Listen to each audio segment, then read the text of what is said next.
Então, a gente vai falar um pouquinho sobre as 5 competências do profissional em tempo de crise. E aí eu queria ver com você, Dana, como é que você está na quarentena? Você está trabalhando, de casa, como é que é? Então, deixa eu te contar. Na verdade, eu estou atendendo meus pacientes de casa, né? Então, todos eles estou atendendo online. Então, eu tô de quarentena já, acho que desde o dia 16 de março, se eu não me engano, 17 de março. E desde então, eu também atuo com recrutamento e seleção numa grande empresa de tecnologia.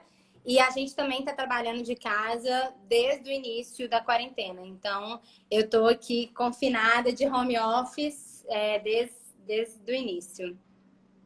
É, entendi. Então você também não teve nenhum momento que você trabalhou fora de casa, então não? Você teve que ficar na quarentena desde o primeiro dia. Tive que me adaptar, minha filha, porque tá, né? Fácil não tá.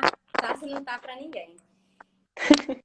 Mas assim, eu vi que eu tenho também alguns pacientes que estavam trabalhando, coisa e tal, e eles viveram uma situação muito complicada, né, nessa transição. Uhum. E aí eu acho que com as empresas também está sendo um pouco complicado. Como é que você está vendo isso?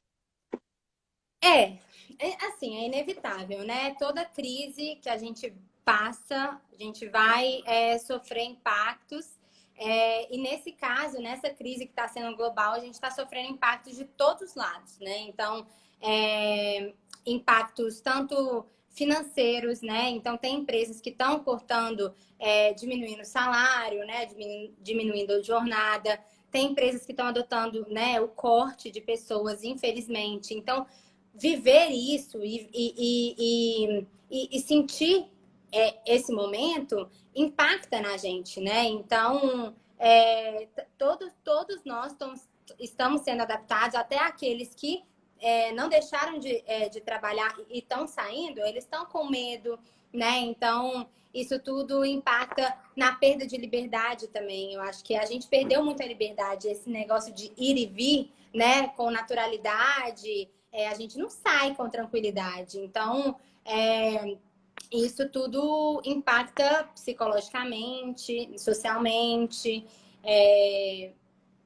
e Uhum. acaba que traz um impacto no seu, na sua performance mesmo, né? Então, a gente vê, né, números, pessoas dizendo quanto a relação entre a família que está ali convivendo tá, tá entrando em conflito. E aí, dentro do trabalho, a gente não fica diferente, né? Então, dentro do trabalho, É, acaba que impacta. afeta a vida como um todo, né? Não vai numa área só, vai no todo. É. Se vocês que estão ouvindo aí, vocês acham que foram afetados também por essa quarentena, né? Como é que foi para vocês? Comentem aí que a gente gosta de Exato. Vamos participação. interagir, gente. Isso aqui é um bate-papo. Eu achei legal Ai, que no ai. meu Instagram eu fiz essa enquete, né? Quantas pessoas, Ah. quem acha que foi impactada pelo trabalho, e o resultado foi 80%. 80% sentiu impacto na sua performance, no profissional. Isso é natural, né? As coisas mudam, acontece, né? É afetado um pouco. O problema é Uhum, como você lida com isso, né? exatamente. E como E é que aí, você acha? é Ah, fala exatamente aí. isso. O que eu penso, né? Quando a gente está numa situação que a gente nunca viveu isso antes, é natural que a gente não esteja preparado para lidar, né? Então, assim, não tem como você antecipar uma pandemia, pensar que isso poderia acontecer, né? Então, é natural que a gente não esteja preparado para lidar. E aí isso acaba demandando um esforço mental e psicológico muito maior. E então isso pode causar estresse, pode causar ansiedade, pode causar raiva, né, nas pessoas e impactando, né, diretamente na maneira que essa pessoa enfrenta outras situações adversas. Porque como é que eu penso? Eu acho que são é um círculo com vários círculos dentro. Então tem a situação pandemia, coronavírus, mas dentro dessa situação, dentro desse cenário, a gente tem cenários também dentro desse cenário adversos. Então, problemas no trabalho, problemas no relacionamento Aham. entre a equipe, isso tudo vem junto, né? E se a gente não tiver criar maneiras, e é isso que a gente vai falar aqui, criar competências, construir, desenvolver características para a gente enfrentar tudo isso que está acontecendo, todos os impactos que vêm junto com a pandemia e com essa crise, de uma maneira mais assertiva. É como se fosse, a gente for parar para pensar, uma avalanche, né? Pode começar pequenininho, aí se você não desenvolve isso, a bola vai ficando cada vez maior e aí Isso, pode só piorar. Então, é um jeito de isso, mitigar esse problema. exatamente. Legal. Então, E vamos começar os princípios? vamos mesmo. E assim, uma coisa que eu achei muito interessante, quando eu fui pensar, né, nesse tema que é tão importante, a gente teve um curso de psicologia positiva, né, dentro da clínica. Antes eu também estava estudando alguns artigos de psicologia positiva e eu falei, gente, é importantíssimo conceitos dessa abordagem. E hoje eu vou trazer algumas coisas dessa abordagem para a gente, né? E aí, para quem não sabe, eu acho que muita gente aqui talvez tenha sido a primeira vez que esteja conhecendo a gente, a Cognitiva. Bem-vindos, né? Mas explicando aí um pouquinho da psicologia positiva, bem rapidamente, né? A psicologia positiva, ela foca em desenvolver virtudes e as forças do indivíduo, né? Então, ela foca na descoberta das qualidades. E é uma coisa que é muito oposta do que a gente está vendo hoje na televisão, que eles focam no negativo, né? E a psicologia positiva é completamente diferente. É focar no positivo, em promover um funcionamento positivo, realçar o melhor que você tem. Isso de uma Você maneira... para pensar, se você pega o que a pessoa tem de melhor, ela vai virar uma potência muito mais do que você pegar simplesmente o que ela tem de pior para melhorar. Às vezes, pegar o que já tá bom e melhorar vai alavancar muito mais a pessoa também. Isso é um dos princípios da psicologia positiva. Olhar suas forças, usar essas forças para você conseguir o que você quer. E claro, é importante desenvolver o que você tem de fraqueza? Mas as suas forças vão te ajudar a prosperar, né? Isso é que eles acreditam. E aí a gente entra na primeira competência, Ana. E aí eu pergunto para todo mundo, né? Por que será que existem pessoas que conseguem superar situações difíceis, situações adversas de uma maneira mais rápida, sem atrapalhar muito no trabalho, sem atrapalhar muito nos relacionamentos, enquanto outras não conseguem, enquanto outras elas já são disfuncionais. Por que será? Alguém tem uma ideia? Vamos ver se as pessoas comentam. E quem é muito negativo? E como assim? A Adriana perguntou, não sei. Não, isso aí a gente vai falar mais pra frente, que é o oposto disso, Adriana. Na verdade... é minha tia, Adriana Simão. Isso, Daniela acertou. Ah, Dani. Resiliência, exatamente. Então, essa pessoa que consegue suportar essas situações difíceis, ela tem resiliência. E o que é essa resiliência? Né? Resiliência é uma competência assim, crucial para a gente desenvolver e aprimorar tanto no profissional quanto no pessoal. Eu falo que é muito difícil a gente separar, né? Porque não dá para separar pessoal do profissional, é uma coisa só. Mas a capacidade de superar crises e adversidades, mas além disso, é você querer e ter vontade de ir além desse ponto de equilíbrio, né? Tem um livro do Ray Dalio, ele chama Princípios. E aí o primeiro princípio desse livro é: aceite a realidade e lide com ela. O resiliente, ele tem esse lema e esse princípio com ele. Ele aceita a realidade, né? Porque a realidade, às vezes, muito do que está acontecendo não está nas mãos dele para mudar.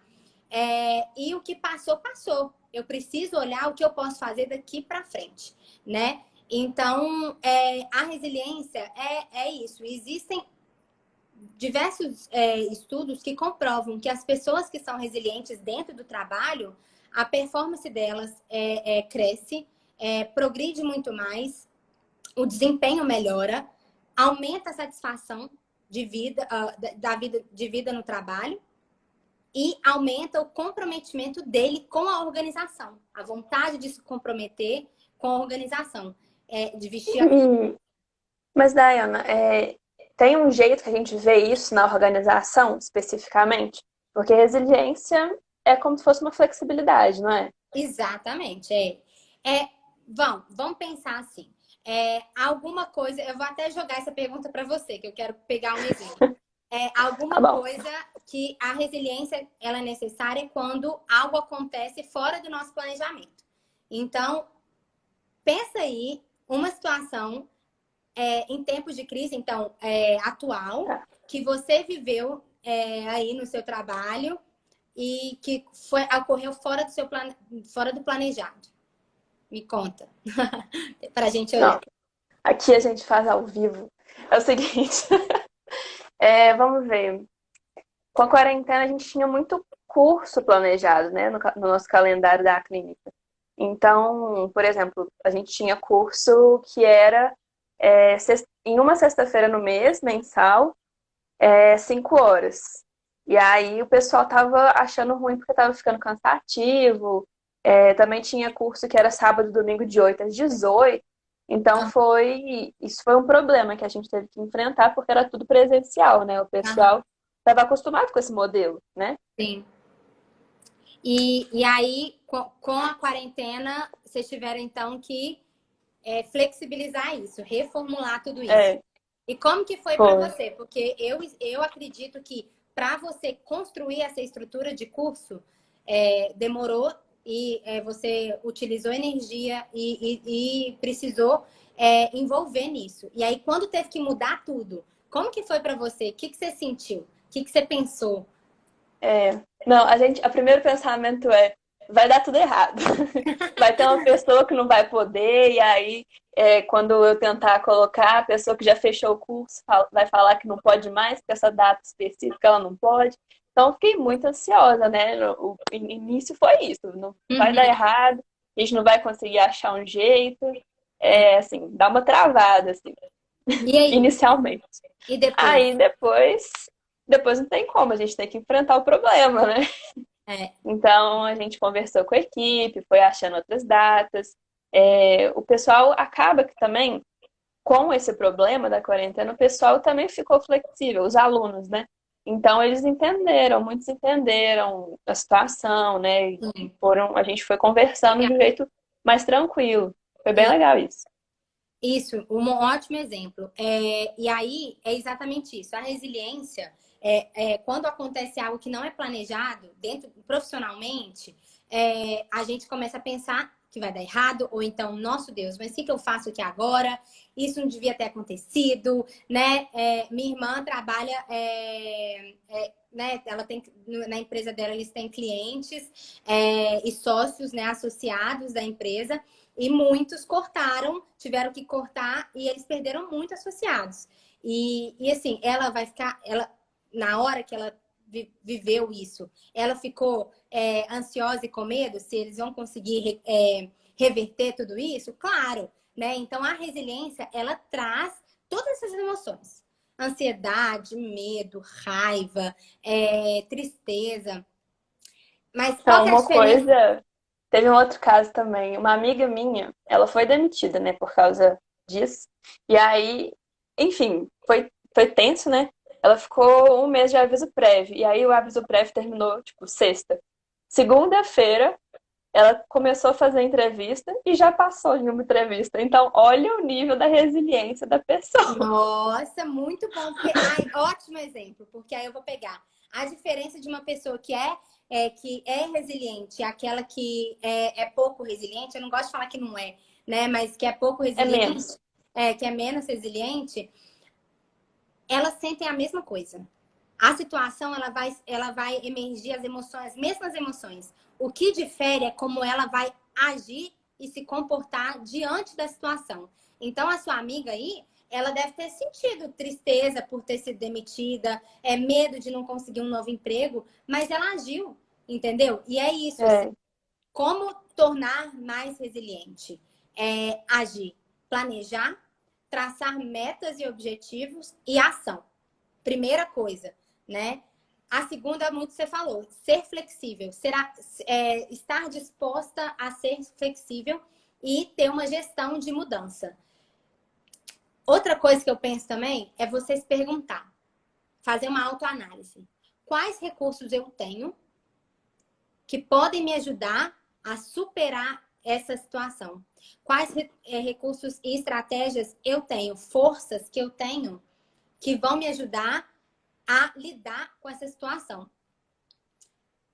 Outra pergunta, e a última, que é uma que ajuda muito a ser resiliente, é o que eu posso aprender com essa situação? O que eu posso aprender com essa experiência? Porque isso acaba te dando sentido, né? Então, todos pode ser aquele...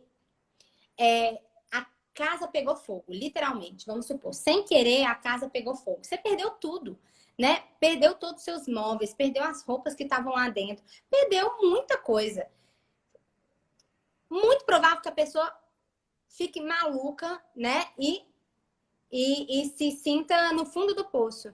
Mas, se você se perguntar o que você pode... Qualquer situação, nem que seja a mais negativa possível, você consegue achar um aprendizado. A gente consegue achar. Mas isso tudo é treinamento. Isso tudo é você se forçar e trabalhar para encontrar isso. É muito... Às vezes a gente se cobra muito, né? De ter essa reação maravilhosa logo de início, né? A gente acha que é um passo de mágica. Sempre fiquei de um jeito mais ou menos lidando com as coisas, agora tá a crise e eu quero resolver tudo magicamente, que nem o melhor gestor do mundo. Mas não é bem assim, né? É com prática. E a gente pode errar nesse processo bastante, né? O erro, ele traz um sofrimento maior ainda, né? Sim, isso. Como é que... E quando você fala comigo de cobrança, a gente se cobra muito, me faz linkar na segunda competência. Então, gente, a primeira foi resiliência e a segunda, vocês vão ver que todas elas se interligam, tá? Quando você fala de autocobrança, sim, pode haver uma autocobrança, mas então por isso que a gente precisa dessa segunda competência, que é a autocompaixão, tá? O que é a autocompaixão? Né? Para muitos, essa palavra deve estar sendo batida, mas para outros, nunca nem deve ter escutado, né? A gente ouve e acha que é vitimismo. Viu? Aí, nossa! Você coloca assim, não, o mundo tá contra mim. Isso, E aí eu me arranjo desculpa para tudo, compaixão comigo mesmo. Gente, muito bom que você trouxe esse exemplo, porque é um equívoco a gente fazer essa ligação, né? Dessa autocompaixão com esse vitimismo. A gente vai falar sobre isso. A autocompaixão é mais que isso. Na verdade, é você cuidar de si, né? Você ser gentil e empático consigo mesmo. E confrontando todos esses pensamentos negativos. Mas aí que tá. Você não vai simplesmente ser empático e gentil consigo mesmo e acabou por aí. A autocompaixão, ela traz uma autocompreensão do que você está vivendo, mas ela vem logo com um enfrentamento. Ela não... Por quê? O autojulgamento, a autocrítica, ela é tipo um remorso. Você fica remoendo aquilo ali. A autocompaixão, ela não deixa isso. Ela faz uma análise dessa situação. Então, ela traz... ela faz você compreender o que você está sentindo, o que aconteceu e te traz um enfrentamento. É entender que você vai passar por frustrações, você vai passar por perdas, você vai cometer erros, e muitos, né? E quanto mais você se abre e permite entender essa situação, que você vai viver isso, sem fugir, aí você exerce a compaixão. E quando você traz isso, eu vou trazer um exercício para essas pessoas aí, nossos companheiros da live. Eu conversando com outras pessoas antes aqui da live, sobre autocompaixão, a gente tinha a mesma... elas tinham a mesma visão que você, quando você falou do vitimismo. E aí eu pensei, bom, como então desmentir ou então desmistificar esse conceito. Eu trouxe 3 frases, gente, e vocês vão me dizer se é mito ou verdade, tá? A frase. Vocês vão escrever aí, por favor. Eu preciso da participação de vocês, tá? Vamos lá. A primeira frase é: autocompaixão é autopiedade. O que vocês acham? É mito ou verdade? Autocompaixão é Comenta autopiedade. aí. Comentem aí, pessoal. Vamos ver. Autocompaixão é autopiedade. O que vocês acham? Tem muita gente entrando, mas ninguém comenta. Comenta, gente. Mito ou verdade? Eu acho que tem A um Laís delay. colocou verdade. O Flávio, mito. Mito. Carol, mito. Isabela, verdade. Vamos ver. A gente vai mais ou menos ver quantas pessoas. 50% aí. Mito. Uai. Tá mais Não, agora mito. aumentou o mito. Aí, verdade. Então, verdade. Autocompaixão é autopiedade? Será? É mito ou verdade? Gente, é mito, tá? Autocompaixão não é autopiedade. Autopiedade é você olhar para o seu problema e dizer: eu sou o único que vivo isso. Eu sou... eu sinto que eu sou... Coitado de mim. Coitado de mim. Exagera o sofrimento. Peraí, parece que eu tô lenta? Não, pra mim tá igual, tá certinho. Pessoal, confirma aí, tá sincronizado a imagem e o áudio da Eu não sei. Dayana? Vocês estão me ouvindo bem, gente? Eu tô. Eu tô aqui na empolgação e tô falando. Se vocês me falarem se eu tô bem, Não, tudo Conceição certo. não está lenta. Então, vamos. Então, a autopiedade é quando você exagera esse sentimento, né? Esse sentimento pessoal e considera que você é o único que está vivendo aquilo. E isso te afasta. Das pessoas, isso te afasta dos outros. E a autocompaixão, ela é mais equilibrada. Ela te conecta com o outro. Isso a gente vai ver. Ela tem um senso de humanidade. E quando você vê que sofrer é ser humano, ou viver tudo isso é ser humano, mais pessoas sofrem, mais pessoas estão vivendo passando pela mesma situação que eu, você se sente conectado e te traz um sentimento mais leve, né? De você estar passando por tudo isso. Então, é mito, tá? Não é verdade. Próxima frase. Se eu for autocompassivo, eu me tornarei preguiçoso. E aí? Mito ou verdade? Se eu for autocompassivo, eu me tornarei preguiçoso. Preguiçoso no sentido de... Não, vou deixar eles responderem, depois você comenta. Preguiçoso, no sentido de não querer fazer muita coisa, de ficar com o corpo mole para as coisas. Tá. Entendeu? Se eu for autocompassiva, eu me tornarei preguiçoso. Mito. Mito, verdade. Mito, verdade. Mito. Tá. Mito. Vou entregar, então. É mito. Tá? É mito, gente. Já viram aquela frase? Já viram? Não viram, não, porque não existe. Mas alguma vez vocês já pensaram assim: nossa, eu tô muito triste, tô muito estressado, então eu vou ficar o dia inteiro vendo TV e vou comer uma lata de leite condensado. Isso não é autocompaixão. Isso é autoindulgência. É quando a gente busca desculpar os próprios erros, ou então aceita os próprios defeitos e pronto, tá? A autocompaixão, na verdade, ela faz com que a gente se motive de maneira positiva ao invés da autocrítica. Então, Tipo, você... Beleza, errei. Ok, não vou ficar me remoendo por isso. O que eu posso fazer pra melhorar? É algo assim? Isso, na verdade, isso, você ser bondoso com você, você olhar, você olhar para dentro, entender o que você está passando, mas essa autocompreensão, essa autocompaixão com você, aí ficou redundante, mas te dá energia, te dá motivação para você seguir em frente para os seus objetivos. Em vez de ficar gastando tempo com autocrítica, você vai lá e já tá com energia para isso. Então, não, você ser autocompassivo não é você se tornar preguiçoso, tá? Daiana, o pessoal falou que travou. Não sei se. Pra mim tá ótimo, mas assim. Para mim, Comenta aí pra. Ah, o pessoal falou que tá normal, deve ser de uma pessoa só. Pode continuar. tá. A outra frase. E a última frase, gente, vamos ver como é que vocês vão achar. Autocompaixão não é autoestima. O que vocês acham? A autocompaixão não é autoestima. Tá, entendi.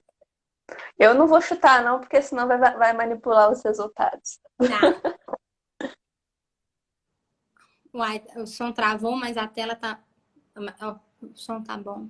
Mas a tela tá. O pessoal falou que tá bom, na verdade. Não sei se é só da Carol. É. O pessoal fala que tá normal, Carol. Às vezes, se você sair e voltar, aí a sua internet pega no tranco. O pessoal tá Isso. respondendo já. Tá, autocompaixão não é autoestima. Verdade, verdade, verdade, mito, verdade, verdade. Autocompaixão não é autoestima? Será? Verdade. Autocompaixão, gente, Só para não ficar tudo mito. Eu quis flexibilizar. Bom, por que que não é? Não é. Na verdade, é muito parecido, parece, na verdade, ser muito similar, né? Mas não é. A autoestima, ela tá mais relacionada ao senso de alto valor. Começou 8 horas. Então, ao senso de alto valor. Ao senso de... a autoestima ela é muito definida pela a última situação de sucesso ou de fracasso. Então, ela flutua dependendo da situação e da circunstância. Entende? A autoestima ela tá mais voltada para o valor que você dá a si, né? O quanto a gente gosta de nós mesmos. Já a autocompaixão não é isso. A autocompaixão é a gente ter bondade consigo, ter empatia consigo.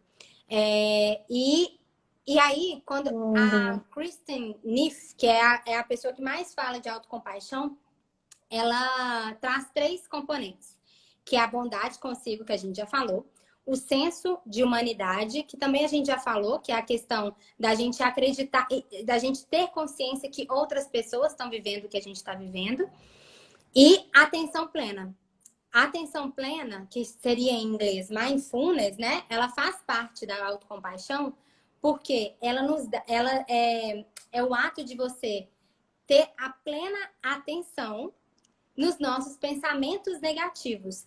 Mas o que é essa plena atenção? É você não exagerar o pensamento negativo, mas também não reprimir esse pensamento negativo. É você ter o entendimento desse pensamento negativo e fazer uma avaliação em relação à realidade, em relação a evidências que você tem. Deu para entender? Deu. E o mindfulness também, ele... isso, você falou de reprimir, aí você falou do pensamento negativo.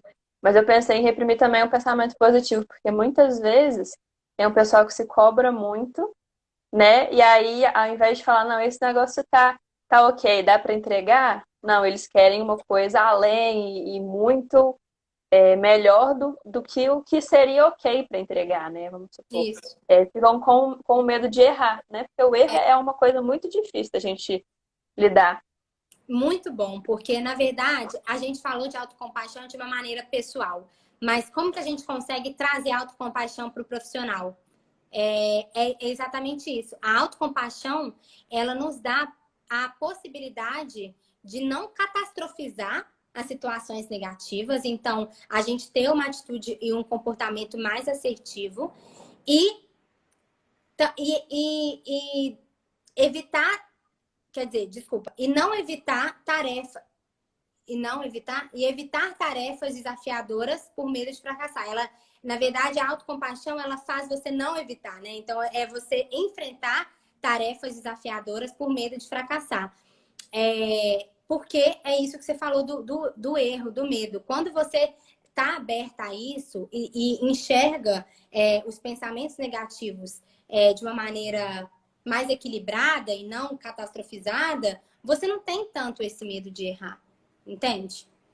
E isso O que impacta que de pior pode acontecer? o que de pior pode acontecer, exatamente. E isso, gente, impacta muito no trabalho.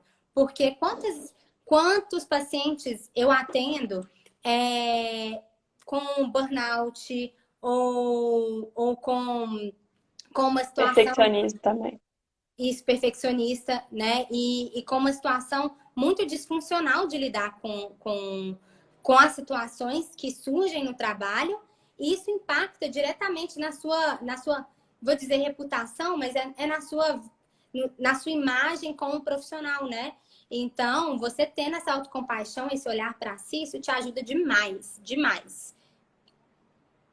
Legal. E aí, essa questão do erro, porque o erro gera um sofrimento, né?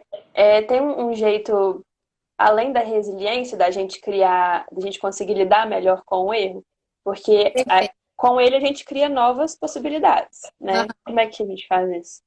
Perfeito. Então, você falou dessa palavra, a gente está falando de erro desde o início, né? É o medo, né, do profissional, ele errar e ser descoberto como um impostor. Exatamente. O erro e o fracasso, gente, a gente aprendeu, infelizmente, a nossa sociedade, né, coloca como o erro como se fosse a pior coisa do mundo. Que se você erra, você é ruim. Se você erra, você não é capaz, né? Então a gente tem medo mesmo. Aprendeu a ter medo, porque a gente quer fugir do erro e do fracasso. A gente enxerga o erro como um monstro. Mas, na verdade, se a gente não tiver um olhar diferente sobre o erro, se a gente não tiver preparado para errar, a gente nunca vai ter uma ideia original. A gente nunca vai ter a coragem de trazer uma ideia original. Por que eu tô falando isso? Porque eu entro na terceira competência que eu acho essencial, tá? Que é a criatividade. Criatividade, ela é outra maneira da gente aprender a ser amigo do erro. A gostar do erro, a gostar, né, de errar. Minha professora, a nossa professora, né, que agora a minha ex-professora Gláucia, ela traz assim dela que eu amo, que eu levo isso para sempre. Na verdade, que ela pede a Deus todos os dias para ele dar um erro novo a cada dia. E isso é muito Não, isso é o demais, pessoal né? pensa diferente. A Conceição falou, o medo de errar às vezes até paralisa. E esse medo não permite a nossa evolução. Exatamente. É. Exatamente. É a paralisação. Quando você tem medo de errar, você foge da situação, você esquiva, você não vai enfrentar ela. Ou seja, você vai paralisar. Vai paralisar e isso não vai te trazer uma evolução, né? E aí, eu quero jogar essa pergunta para vocês. O que é ser criativo? O que vocês acham que é a criatividade? O que é ser criativo? Vocês têm algo em mente?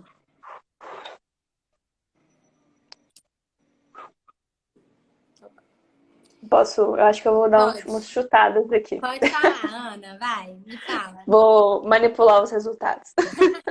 Vamos Será lá. que tem a ver com você pegar várias coisas das suas experiências, né, que você já teve, para bolar uma solução para alguma coisa, para trazer uma nova, uma coisa mais ou menos assim. O que você acha? Pensar além da caixa, que falou. Criatividade é inventar coisas novas e reinventar coisas já existentes. Legal? Tudo isso faz sentido e o que você falou também, Ana, a criatividade é exatamente, você usar suas experiências já vividas para criar identificar problemas, na verdade, você identifica o problema. Quando você identifica o problema, você traz novas estratégias, avalia a eficácia dessas estratégias e age, e tenta. A criatividade é a junção disso. É a capacidade de você avaliar, identificar esse problema e trazer soluções, mas soluções eficazes, né? E o Martin Seligman, que é o pai da psicologia positiva, ele na verdade colocou a criatividade como uma das forças. Gente, é muito legal. Na verdade, eu aplico para todos os meus pacientes o questionário de forças do Seligman, que você consegue ver quais são suas forças, as 24 forças, né? Quais são suas forças maiores e quais são suas forças menores. O Flávio perguntou assim, em resumo, criatividade é a resolução de problemas? Em resumo, pode ser considerado que sim. Pode ser o produto dela, né? A resolução de problemas. O Martin Seligman, ele traz que a criatividade é a originalidade com adaptabilidade. Então, não adianta você criar um negócio que não vai servir para nada hoje. Entendeu? É necessário você criar algo, trazer uma ideia nova ou uma ideia original diante do que é necessário. Diante de um problema, de uma demanda talvez sua, pessoal. Vamos pensar, por exemplo, no seu trabalho, né? Você está fazendo lá o que você faz todos os dias e percebe que tem alguma coisa errada, tem alguma coisa demorando a mais. Você pensa além da caixa. O que eu posso aprimorar nesse processo? Porque isso vai te trazer agilidade. Entende? Isso vai te trazer agilidade. Talvez o que você inventar e criar naquele momento, você pode até compartilhar com seus colegas, e eles vão adorar. E isso vai talvez virar um padrão também, né? Mas assim, e aí, deixa eu ver, uma pessoa... Onde encontra esse questionário? Ana, digita para mim aquele site do Via Character. Eu vou digitar. Chama Via Character. É muito legal, gente. Você identifica suas forças. A minha primeira força é a criatividade. Minha primeira força. Minha primeira força. É .com.br ou é só .com? Só .com. A pessoa trabalha muito com inglês, dá pra ver. Isso, www.viacharacter. Isso. Ficou o dia inteiro falando inglês. E aí a pessoa fala assim, Ana, eu não sou criativa, não. Não sou nada criativa. E aí? Aí, olha, o que eu falaria é para ela começar a ter experiências novas para aumentar o arcabouço da cabeça dela. Será que essa pessoa que não é criativa, ela pode se tornar criativa? Eu acho que sim. Eu acho que é uma coisa que a gente pode desenvolver. Não acho que é um problema, não. Assim, eu acho que se a gente ficar pensando eu sou, eu não sou, a gente se limita, sabe? Eu acho que a gente tem que ir além disso. Ótimo. É a minha opinião. Muito bom, exatamente. A criatividade, ela pode sim ser estimulada. E como, né? Como? Eu quero saber como, daí. Aí pega, como ser criativa? Ser criativo? Gente, criatividade, uma das coisas é autonomia. Isso a gente falando dentro do trabalho, né? Dentro do profissional. Quando a gente se tem autonomia, a gente consegue pensar além do que foi te dado. Entende? Quando você tem uma autogestão das suas tarefas e das suas obrigações, uma autonomia disso, você consegue pensar além. O que tá ruim, o que tá bom, porque às vezes, talvez o seu líder, ele não tem essa visão, porque para ele tá bom, mas cada um funciona de uma forma. E aí, talvez pessoas funcionem da mesma forma que você, ou muito parecido, e nunca disseram que não estava legal, ou que não estava efetivo aquilo. Mas aí, quando você se tem autonomia, você consegue desenvolver isso, estimular isso. Mas como que eu começo do zero? Tá. Primeiro, seria muito legal se você tivesse um líder que te estimulasse isso, né? Que isso ia te ajudar. Um líder que te acompanhasse e que não te controlasse, né? Porque Isso da autonomia que você falou é muito interessante, porque ao mesmo tempo que alguém falou aqui, é pensar fora da caixa, né? é, Mas se você não tiver autonomia, a autonomia é a caixa. Independente de você querer pensar fora da caixa ou não, a caixa está imposta sobre você. Né? é, Se o líder for muito autoritário, é meio que te é. poda. Então, Na- legal isso que você falou. É. E assim, aí vamos supor que o líder é uma pessoa mais, né, Democrático. democrático, exatamente. E aí ele te dá essa abertura e ele te acompanha e não te controla, porque o controle ele limita. Controlar limita, porque ele impõe aquela maneira de ser e de trabalhar e de se organizar, né? Então, e quando tem essa abertura, você consegue ter uma possibilidade de pensar além e de viajar ali. E além disso, é importante, vai que sua empresa tem alguma coisa, alguma possibilidade de criar ou de inovar. Envolve nisso. Nossa, mas eu não tenho paciência Uhum. para isso, né? Isso aí Não, depende da é sua legal que isso prioridade. gera até motivação, né, na pessoa. Perfeito. Motivação, engajamento, tudo isso. E ser ousado. Isso é muito importante, tentar. Mas, calma, lembra o que é ser criativo? Identificar problemas, pensar em estratégias e avaliar a eficácia das estratégias. Não é tentar qualquer coisa, não.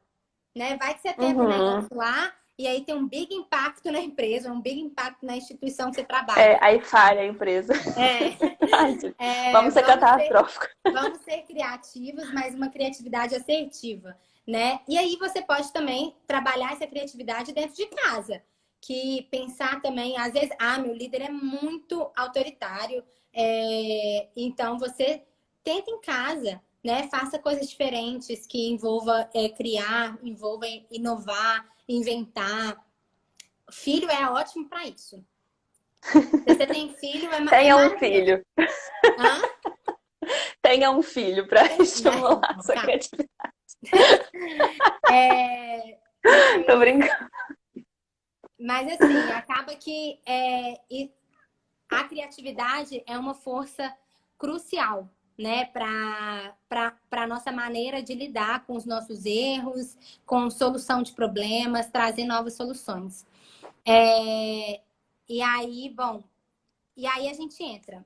A criatividade traz consigo também, né, uma atitude otimista, um otimismo envolvido. E Uhum. aí eu coloco o otimismo como a quarta competência. O A otimismo, quinta, não? não, a quarta, que é A a quarta. resiliência, a autocompaixão, a criatividade e o otimismo. Por quê? Tá. O otimismo eu coloquei como quarta competência e característica. Aham. Porque quando você é otimista, ou desenvolve o otimismo, você tem a possibilidade de se desafiar, criar novas soluções e oportunidades de aprendizado nas situações de crise e de dificuldades. Eu amo também. Otimismo é Vem, vem. Me lembra aquilo que você falou do aprendizado também, né? De você ver o que você pode aprender na situação, mesmo se der errado. E é isso que eu falei, todas as competências, elas se interligam. Se você está Uhum. desenvolvendo uma, ela vai puxar a outra, entendeu? Por isso que é importante a gente tentar trabalhar isso, né, no nosso dia a dia.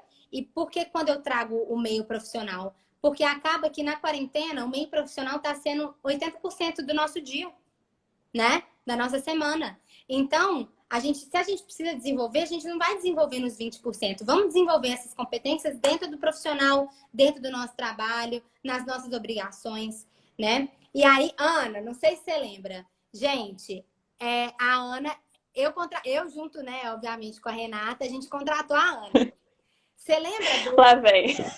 você lembra Qual é a pérola? daquela história do otimismo? Ah, nossa! Você me pegou nessa, velho. Né? Nesse dia, ela fez uma Vou, con- dinâmica que foi assim, pegadinha. Você sabe de onde eu tirei essa Conta aí pra ele. dinâmica? Hã? Você sabe de onde eu tirei essa dinâmica? Eu acho que você contou que você meio que criou ela e você alinhou com, com o pessoal lá da FUMEC. Não? Não Conta criei, aí. não.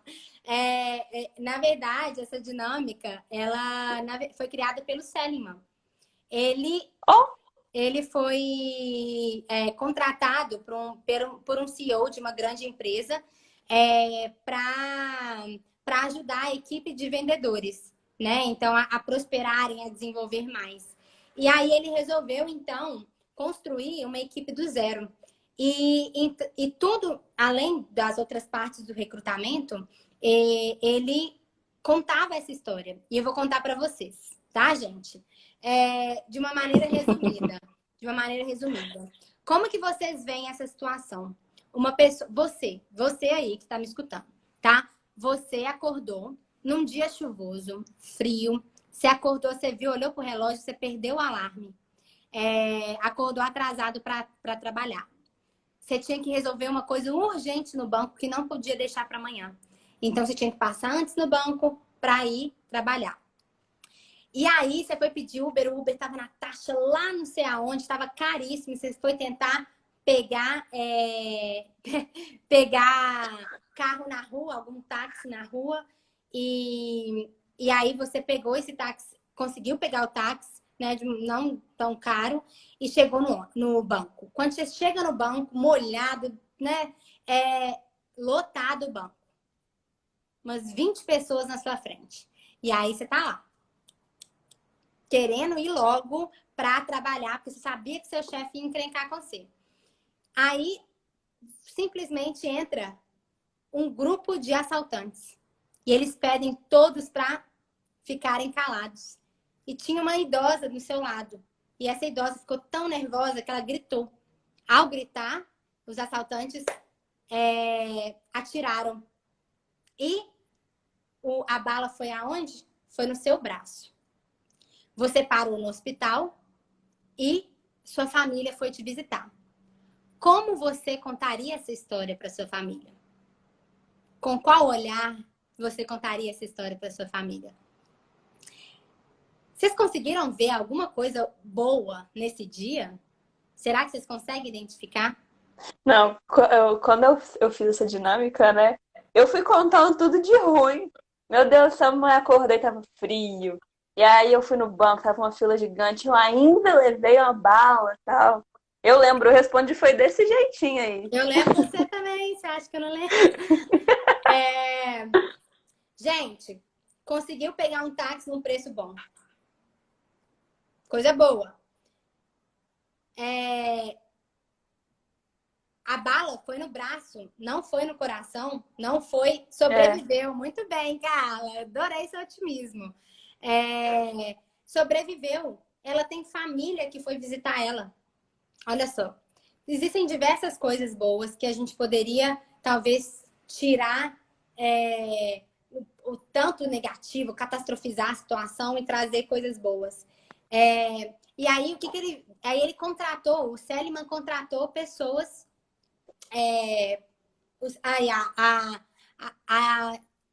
A Siluca Simões. Isabela. Eu consegui ver. Você sobreviveu. Isabela Boroni, vi minha família em um dia da semana, é isso mesmo. É. E aí o Seligman, ele contratou uma equipe otimista, tá? Ele focou nisso. E sabe que ele notificou? Que depois de um tempo, a equipe dos otimistas, eles vendiam 37% a mais do que a outra equipe que estava atuando antes, né, dele entrar. E os 10% mais otimistas, eles vendiam 88% a mais. O que isso quer dizer, né? O otimismo, ele ajuda. Na verdade, ele tem persistência. O otimista, ele tem persistência em querer atingir sua meta, né? Já o pessimista, ele tende a desviar de uma meta ou de um objetivo assim que ele se depara com um obstáculo, assim que ele se depara com uma dificuldade. Ele foge, ele vai para longe. O otimista não. E é muito importante o otimista também avaliar a autorresponsabilização dele, né? O que é isso? Uma situação aconteceu no meu trabalho. Até onde eu sou autorresponsável e até onde não está sob meu controle. O que eu posso fazer para mudar isso? Entende? E ser otimista realista, que é pegar o otimismo, pegar o pessimismo e adaptar às circunstâncias. Então, olhar o que pode dar certo, o que pode dar errado e pensar e juntar isso tudo. Isso é ser otimista realista. E É como que trazer eu uma coisa desenvolvo isso? aplicável também, né? Não viver na nuvem, basicamente. E como que você desenvolve isso? Ó, Só perguntas difíceis, Dayana. Não, pelo amor pois de é, Deus. eu trago reflexões.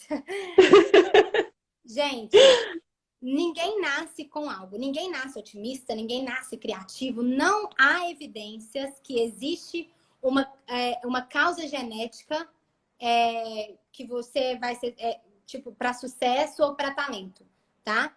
Não há. Ah, Dayana, mas É, o Mozart. Mozart, ele treinou pra treinou pra caramba. caramba pra ser o que ele foi.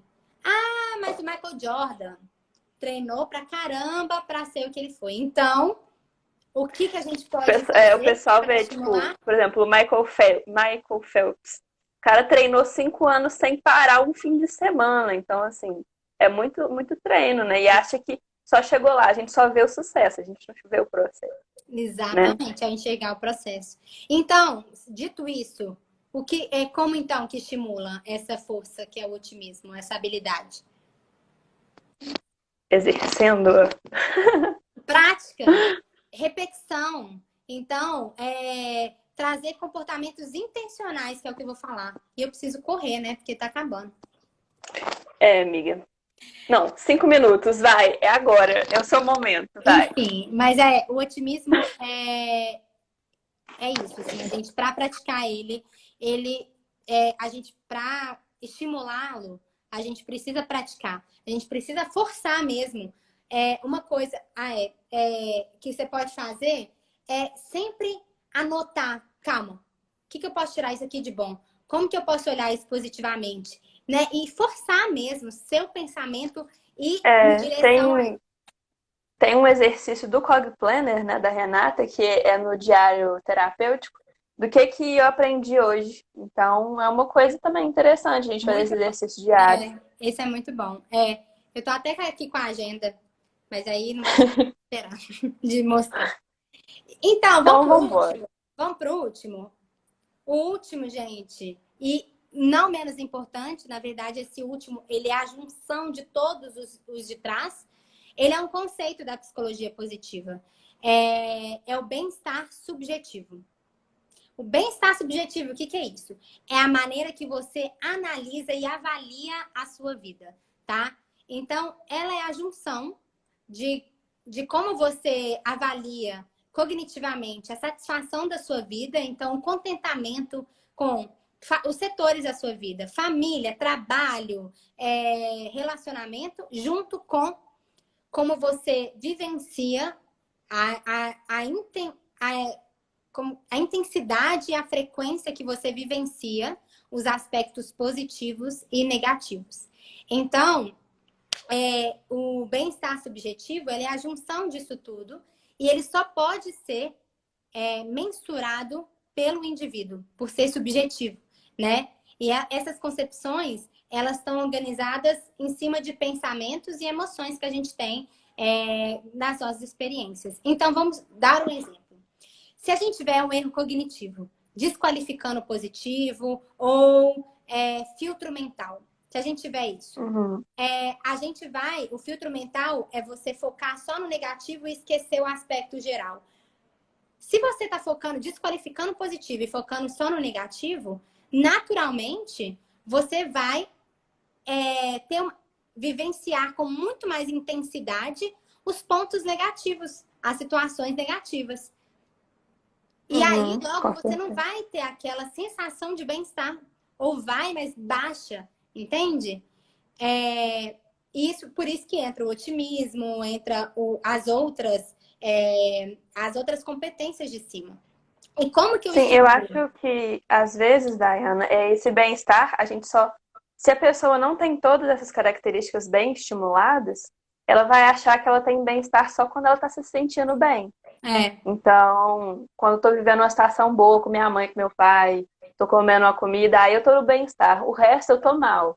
Então, uhum, por isso que é interessante as outras características também. exatamente, exatamente. Mas isso não é só, também é só são pelos aspectos positivos, mas, por exemplo, a gratidão. A gratidão é um comportamento que você pode utilizar bastante para exercer esse bem-estar subjetivo, né? Encontrar em sentido e significado, encontrar significado nas situações e no que você faz, encontrar propósito. Isso auxilia na maneira como você enxerga as coisas e se envolver nisso tudo. Através desses comportamentos, né, você tem uma sensação de felicidade, de bem-estar, né? E junto com aqueles todos outros, e quando você tem o bem-estar, se sente satisfeito, né, com o seu trabalho, Meio minuto. ai, é isso. Aí Corre. você consegue ter uma melhor performance, um melhor desempenho. Muito obrigada, gente. Na verdade, são essas 5 competências que eu pude contribuir para vocês. Espero que vocês 10 tenham segundos. gostado. Fico muito feliz com a presença de todos. Muito obrigada, viu? Obrigada, Ana.